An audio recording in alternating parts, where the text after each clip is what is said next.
And then out came my main man, my favorite wrestler, Kenny. Wait, is this ninja dressed up as Kirito from Sword Art Online? You know what? I want Jericho to win now.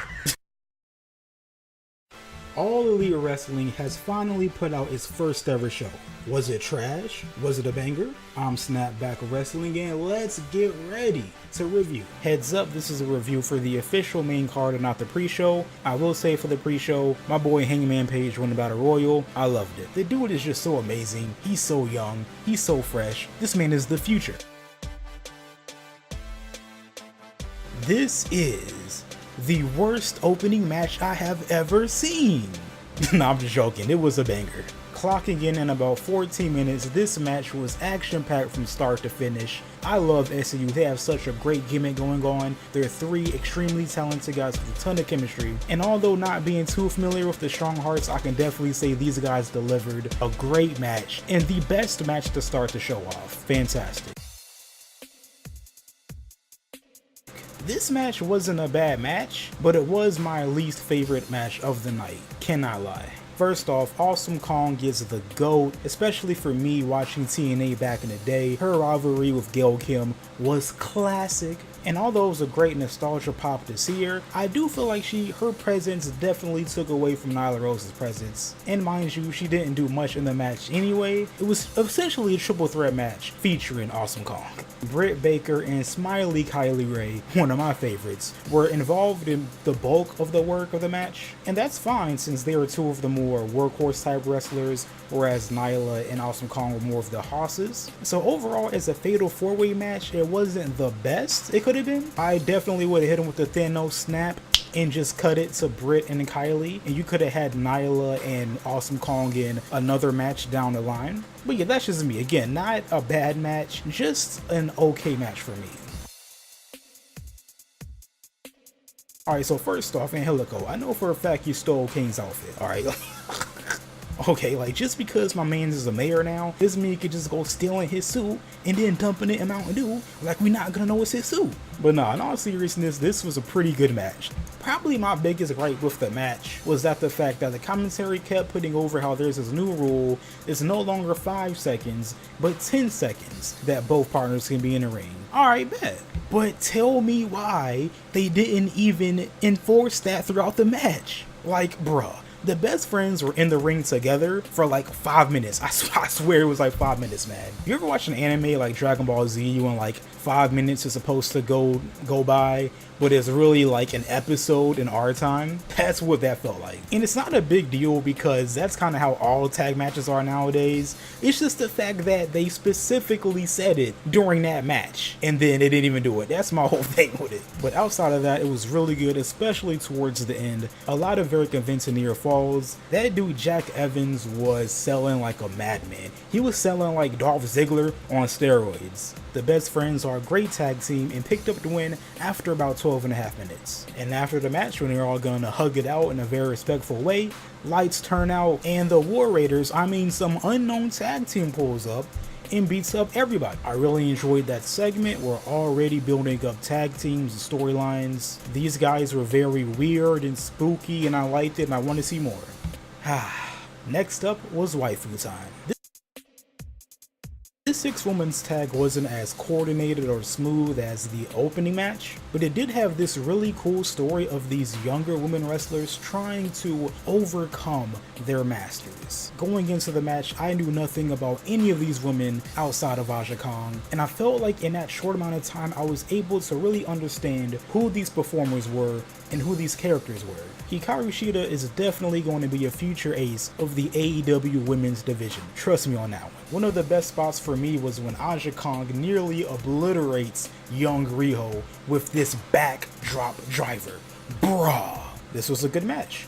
Also, Magical Girl, amazing. But now, I want to get serious for a second. You know for a fact, Triple H was at home punching the air after that Cody Rhodes entrance. Alright, but no, seriously, this was the longly awaited, highly anticipated matchup of Cody versus Dustin. Brother versus brother. Generation versus generation.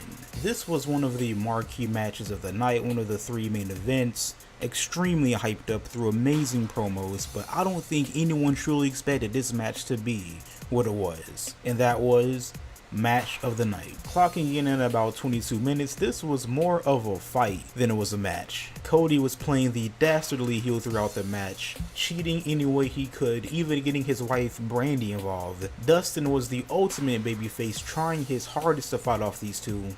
You could tell he gave this match all he had, busting out a flipping senton to the outside. I was like, bruh. Very early on in the match, Dustin got cut open bad. I mean, it was bad. My man Dustin was gushing everywhere, but it added a lot to the match. And it wasn't just because like, oh look, it's blood, that's hardcore, that's edgy. No, it wasn't just that. They were able to use his blood as a vehicle to drive the story. The perfect example would be that he was so bloody he couldn't see, but he was still able to counter Cody based off of his veteran experience, hearing his footsteps. Oh, I loved it. This match had everything going for it. Brutality, psychology, emotion, you name it. And mind you, this match wasn't the most athletic, it wasn't the most technical, but it just had story. Like I said, just raw emotion. Cody picked up the win, but Dustin truly felt like the real MVP.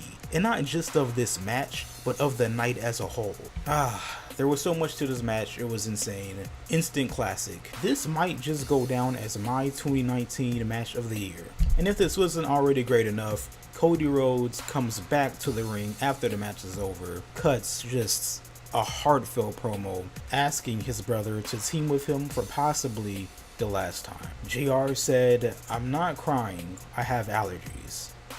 Me too, JR. Me too. After that emotional roller coaster, we then got a segment that was funny to me, but probably not for the right reasons. First off, we had Bret Hart pull up, which was a huge surprise. And he was there to present the AEW World Championship. There were a few shenanigans, including AEW future star MJF. Great heel. He made a dastardly remark to that dumb fan who attacked Bret Hart during WrestleMania weekend. Got chased out by Jimmy Havoc, Jungle Boy, and Hangman Page. And in all the commotion, they just cut to Bret already showing the title, and it wasn't even at the right camera. And this segment was a mess, man. I'm not gonna lie. Like, it wasn't anything like terrible. Like, oh my gosh, this was so bad. No, it wasn't terrible, but it definitely wasn't great by any means. The production side is where AEW is really gonna have to improve on. Again, this is their first show, so it's not a big deal, and I'm sure they will improve show by show by show. Next up, we had the Lucha Bros versus the Young Bucks for the AAA Tag Team titles. This match was bruh. Like seriously, this match was just bruh. If Dustin Cody was the best match of the night, this was the bruh match of the night. I am a huge fan of tag team wrestling, especially the Young Bucks and Lucha Bros. Both of these guys do amazing things, and they did not hold anything back for this match. Balls to the walls, crazy action, sequence after sequence, bruh after bruh. Just 25 minutes of pure tag team greatness. This was honestly one of the best matches I've seen all year. If I had to complain a little bit, it would be the fact that the story of the match was that the Young Bucks hadn't wrestled in a while and that they were a bit rusty. And they did portray this throughout the match. And it was the opposite for the Lucha Bros. These guys were on fire. So I do question a bit the decision to have the Young Bucks go over, especially after Penta had just broken one of Matt's arms. Also, I feel like there may be a bit too many kickouts, especially since tag team wrestling can have a lot of false finishes without having kickouts, just by having your partner breaking up the pin. But again, those are minor complaints in a match that was near perfect for me. Phenomenal match. And the next up was main event time. Kenny Omega versus Chris Jericho 2 Dose. The runback of their epic clash at Wrestle Kingdom 12. Jericho's entrance was dope, including his many gimmicks and looks over the years. It just reminded me of just how truly great this guy is, able to reinvent himself all the time, truly being one of the greatest of all time. And then out came my main man, my favorite wrestler, Kenny. Wait. Is this ninja dressed up as Kirito from Sword Art Online? You know what? I want Jericho to win now. But no, seriously, this was another banger. This was the most agile I've seen Chris Jericho in an extremely long time. You could tell that both of these guys wanted this main event to be something special, and it was. Jericho was busting out all kinds of lionsaults. Kenny was selling all of the offense to perfection. It was just 27 pure minutes of two of the best in the world going at it. This match was really good, but mind you, for me, this was only the third best match of the night.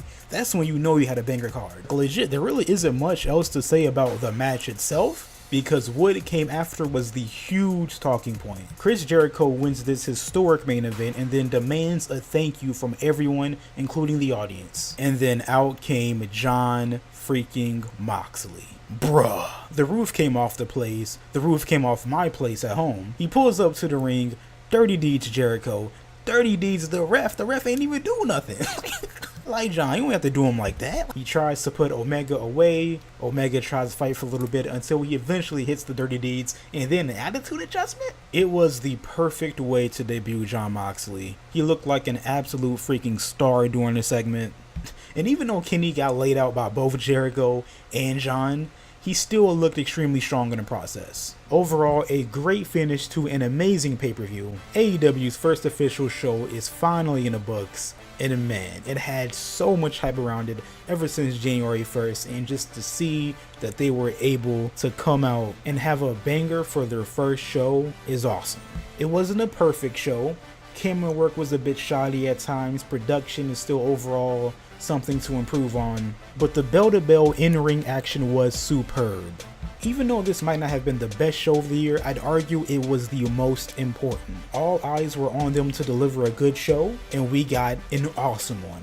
I'm feeling an 8.5 out of 10, and I can't wait to see what's next. I'm Snapback Wrestling. If you enjoyed the video, make sure to, of course, leave a like, comment, subscribe, all that good stuff, and I'll catch you guys in the next video.